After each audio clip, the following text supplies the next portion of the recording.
dilema yang membingungkan sekali. Apakah gue harus melanjutkan pocong atau gue harus meninggalkan pocong? Kita bisa bertahan karena kita nggak ngikutin tren yang udah ada. Sekarang kebalikannya, dulu yang cari yang murah, sekarang cari yang mahal karena mereka bisa pakai dengan pride dan bisa bangga gitu. Gue pakai barang mahal.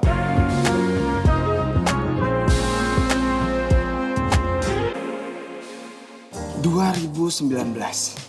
banyak orang yang berlomba-lomba buat jadi seleb tweet, selebgram. Anak-anak sekarang kalau misalnya ditanya cita-citanya pengen jadi YouTuber karena katanya nyari duitnya itu gampang, nyari duitnya itu mudah. Percayalah, aslinya gak sesimpel itu. Gue inget waktu itu pertama kali gue main Twitter, gue bikin satu karakter anonim namanya Pocong, G-nya 3. Tahun 2011 itu termasuk tahun yang lumayan membekas di gue karena itu tahun pertama gue menghasilkan uang dari Twitter. Gue inget banget hari pertama gue nge-tweet hari Jumat, sebelum sholat Jumat gue lagi di kamar mandi, mau mandi terus kayak briefnya nge-tweet jam 11. Ketika gue nge-tweet, gue kayak terdiam gitu di kamar mandi kayak oke, akun Twitter yang gue bikin secara random yang iseng-iseng ini ternyata bisa menghasilkan sesuatu dan ternyata ada industri baru di situ yang baru gue tahu. Mungkin sebenarnya industrinya udah lama tapi gue anak kuliahan baru tahu ada industri baru di situ. Nge-tweet dan dibayar. Bahkan dulu ketika followers Pocong banyak, gue jadi seleb tweet ketika istilah seleb tweet itu belum ada zaman dulu. Bahkan gue nggak tahu dulu namanya seleb tweet karena ya udah kita cuma main Twitter doang, followersnya banyak, ya udah kita lanjutin gitu. Baru belakangan tahu oh ternyata ini namanya seleb tweet gitu. Lanjut ke tahun 2014, ini tahun yang paling bikin gue pusing karena ketika itu Twitter sudah mulai ditinggalkan oleh orang-orang dan akhirnya gue sampai di dilema yang membingungkan sekali. Apakah gue harus melanjutkan Pocong atau gue harus meninggalkan Pocong? Singkat cerita jalanlah bisnis kedua, tapi bisnis pertama gue secara profesional tanda kutip yaitu kekinian. Sebenarnya konsepnya itu simple.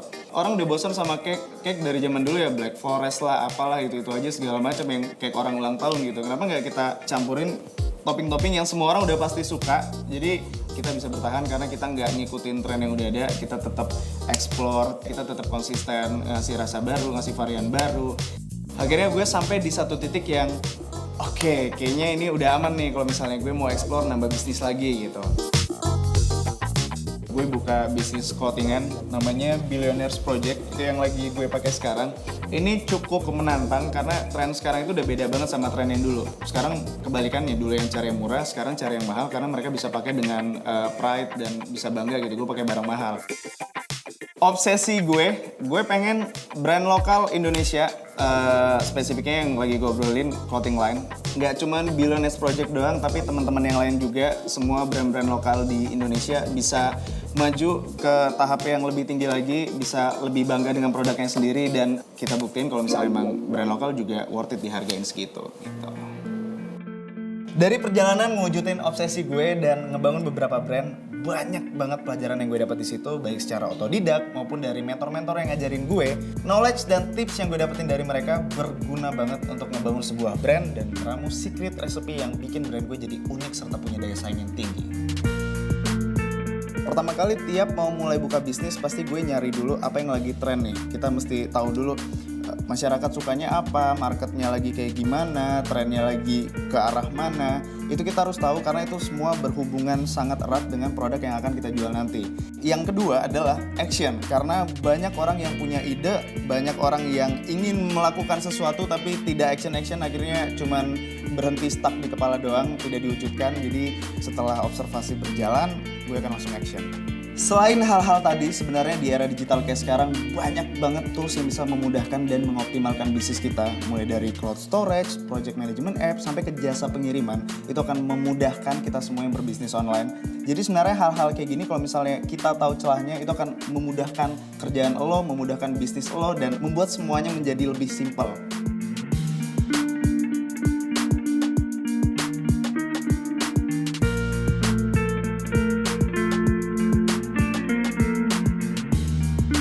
Yang lebih dahsyat lagi, lo bisa dapat empowerment, diajarin beberapa tips praktis, dipandu dan diarahkan cara ngelola bisnis, ngembangin brand lo, dan ngebangun networking antar sesama pemilik usaha dan startup dari industri yang berbeda dan beragam obsesi.